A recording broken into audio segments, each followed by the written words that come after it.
पुरी जिला प्रशासन पक्षर ग्रीष्म प्रवाह मुकाबला एक प्रस्तुत बैठक बुधवार अपराह्न ओस्वान सभागृह अनुष्ठित होता।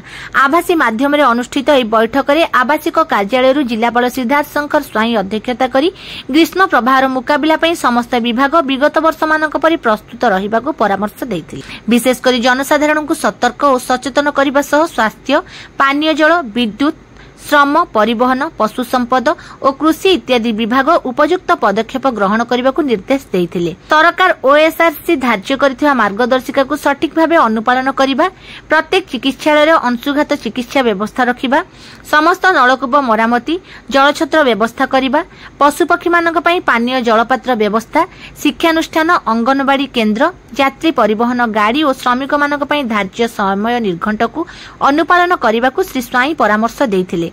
पशुपक्षी मानक पई प्रत्येक व्यक्ति निज घर निकटरे छातरे पानी रखिबा व्यवस्था करिबा, खरारे बाहर को न बाहरिबा, अत्यावश्यक क्षेत्र में बाहर को जाउथिले प्रचुर पानी, दही और लेंबू पानी इत्यादि पीबा एवं साथीरे नेबा, कला चषमा, टोपी इत्यादि व्यवहार करिबा, अंशुघातर लक्षण देखादेले तुरंत चिकित्सित हेबाकु जिलापाल अनुरोध करथिले। ग्रीष्म प्रवाह को दृष्टि रखी श्रम विभाग पक्षर दिबा 11 घटिकारु अपराह्न 3:30 पर्यंत कार्य बंद रखिबा, कार्य क्षेत्र में छाईर व्यवस्था करिबा, पानीय जल व्यवस्था करिबा, ओआरएस रखिबा और श्रमिक मानकु सचेतन कराइबा, अंगनवाड़ी केन्द्र और विद्यालय गुड़िक सरकारी निर्देशनामा अनुसार परिचालित करने निर्देश दिया जायछि।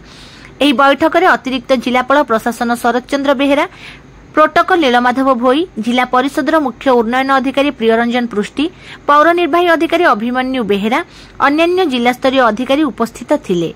जिला जरूरी विभाग डेपुटी कलेक्टर मनीषा षडंगी ग्रीष्म प्रवाहर एक्शन प्लान अनुसार मुकाबला पई अनुरोध करथिले।